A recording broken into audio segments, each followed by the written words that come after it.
Señor, no hay palabras que puedan describir tu grandeza y tu infinito amor. Jesús, sé mi luz y mi guía, y sé el aire que respiro.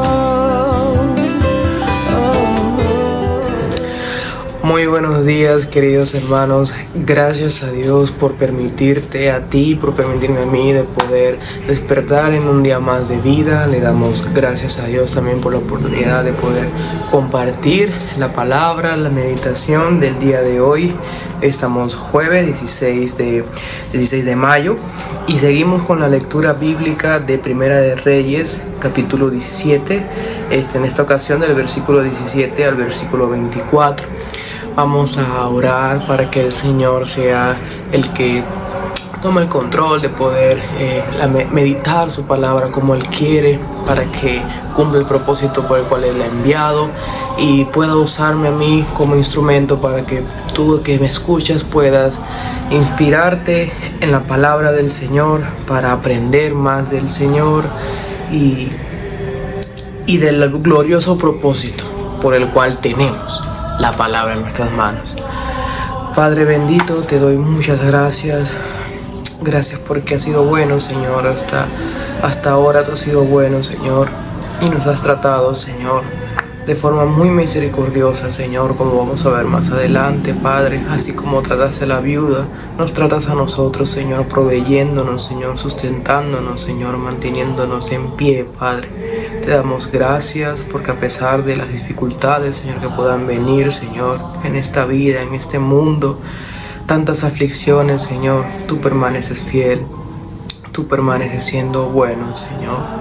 Te damos gracias, Señor, en el nombre de Jesús. Exáltate, Padre. Amén y amén. Un poco de contexto.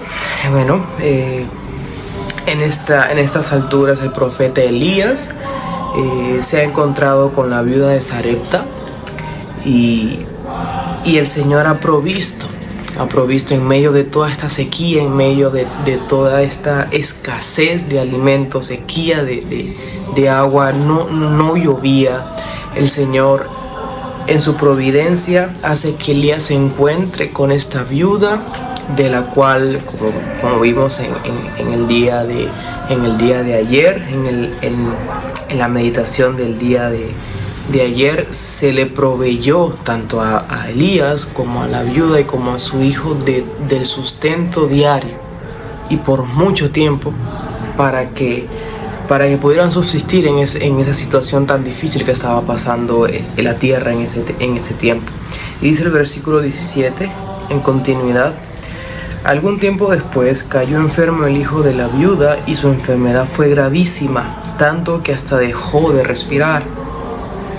Entonces la viuda le dijo a Elías: ¿qué tengo yo que ver contigo, hombre de Dios? ¿Has venido a recordarme mis pecados y a hacer que mi hijo se muera? Dame acá tu hijo, le respondió él. Y tomándolo del regazo de la viuda, lo subió al cuarto donde él estaba alojado y lo acostó sobre su cama. Luego clamó al Señor, en voz alta: Señor y Dios mío, ¿también has de causar dolor a esta viuda en cuya casa estoy alojado, haciendo morir a su hijo? Y enseguida se tendió 3 veces sobre el niño y clamó al Señor en voz alta: Señor y Dios mío, te ruego que devuelvas la vida a este niño. El Señor atendió a los ruegos de Elías e hizo que el niño reviviera. Inmediatamente Elías tomó al niño, lo bajó de su cuarto a la planta baja de la casa y entregó a su madre diciéndole: mira, tu hijo está vivo. Y la mujer le respondió: ahora sé que realmente eres un hombre de Dios y que lo que dices es la verdad del Señor. Gloria a Dios, que esta historia terminó para la viuda y su hijo de la mejor manera por la misericordia y la providencia del Señor.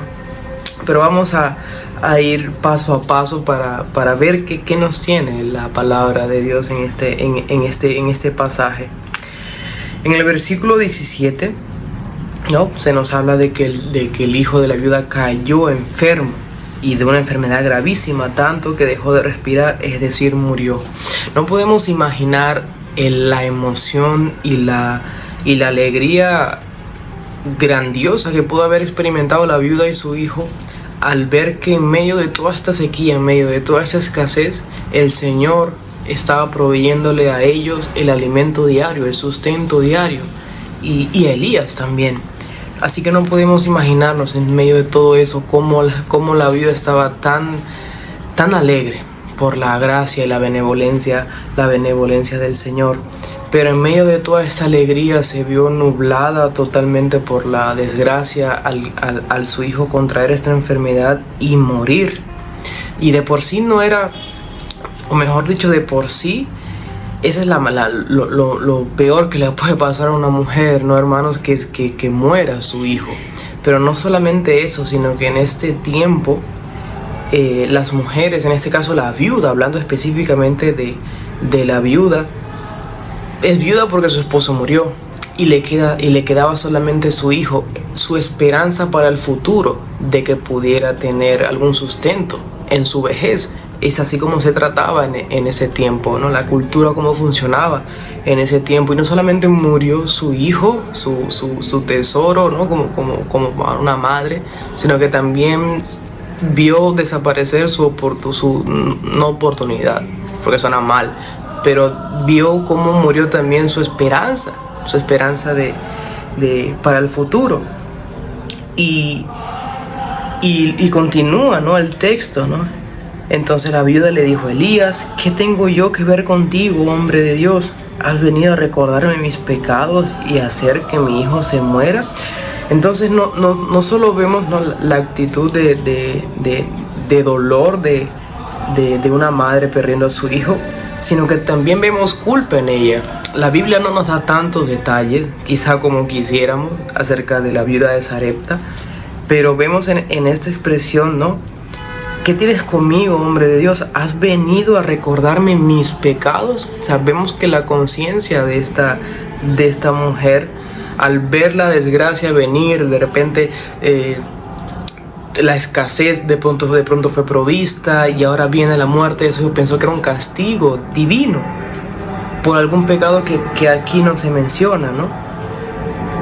Pero vemos que el Señor fue más allá de eso. Fue más allá de eso. Elías le dijo: dame acá tu hijo, y fue y se postró delante del rostro de Dios a implorarle y a pedirle como un hombre de Dios en favor de la madre, en favor del niño que acababa de morir.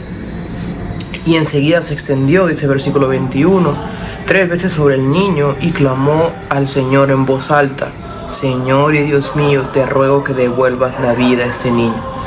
El Señor, en su infinita misericordia y bondad, responde a la oración de Elías y resucita al muchacho. Y la viuda hasta este punto no solo ha experimentado la provisión de Dios en cuanto al sustento diario, sino que también vio a su hijo que estaba muerto, ahora vivo. Y es curioso, hermanos, porque esta mujer no era israelita, no era del pueblo escogido por Dios hasta ese momento, no era del linaje de David, no pertenecía a ninguna de las tribus, era gentil como comúnmente se le conoce.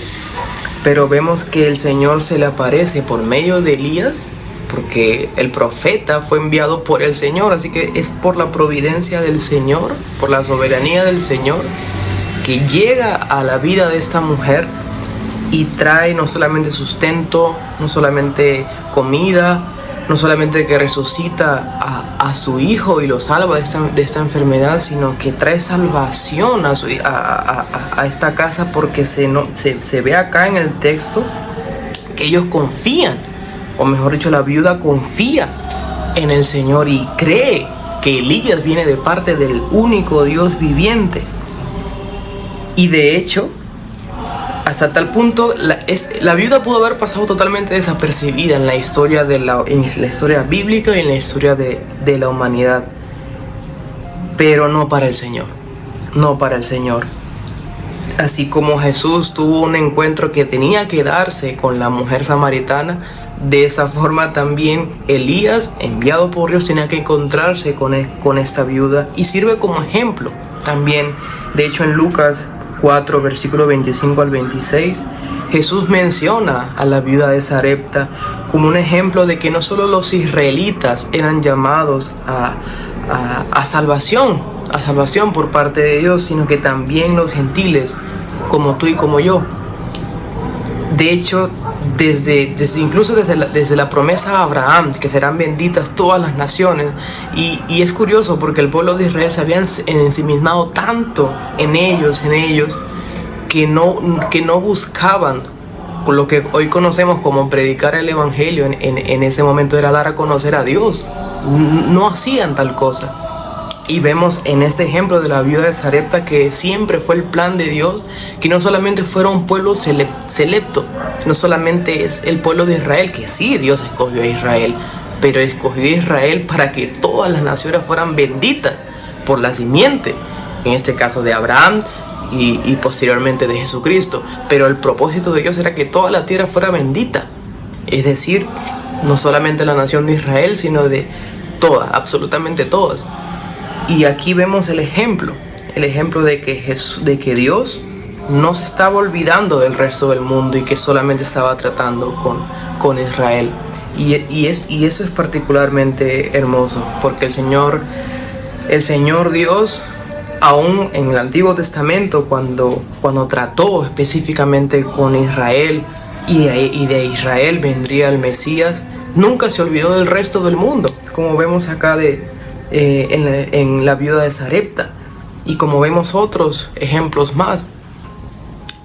Y todo se consuma en Cristo. Cuando Cristo viene, se rasga el velo, y de manera que hay salvación no solamente para israelitas, sino también para todos los gentiles. Seamos como la viuda de Sarepta, que confió en la provisión de Dios, y aún en la enfermedad también creyó y recibió un milagro. Quizás nosotros podamos recibir el milagro en medio de una enfermedad, o quizás no, y podamos decir como dijo Sadrach, Mesach y Abednego, que el Señor puede librarnos, pero si aún no nos librare, nosotros seguiremos confiando en el Señor. Que la paz del Señor esté con cada uno de ustedes, hermanos. Dios me los bendiga mucho. Vamos a orar para terminar. Padre, te damos gracias, Señor, por tu palabra. Gracias, Señor, porque vemos ejemplos, Señor, de confianza en la viuda de Sarepta, Señor. Vemos, Padre bendito, que fue tu plan desde siempre, Señor, traer salvación a todo el mundo, Señor, y no solamente a algunos. Te damos gracias, Señor bendito. Ayúdanos a tomar ejemplos, Señor, de tu siervo Elías, Padre, que en medio de la aflicción y del dolor se sumergía, Señor, en tu búsqueda, Padre. Se sumergió tanto en tu búsqueda, Señor, que terminó resucitando por tu poder al hijo de la viuda, Señor. Ayúdanos a tener ese corazón humilde, ese corazón, Señor, sensible a tu voz, Señor, que busque rendirse a ti, Señor, en todo momento, en toda situación. En el nombre de Jesucristo, te damos gracias. Amén y amén. Dios los bendiga, amados hermanos. Señor, no hay palabras que puedan describir tu grandeza y tu infinito amor. Jesús,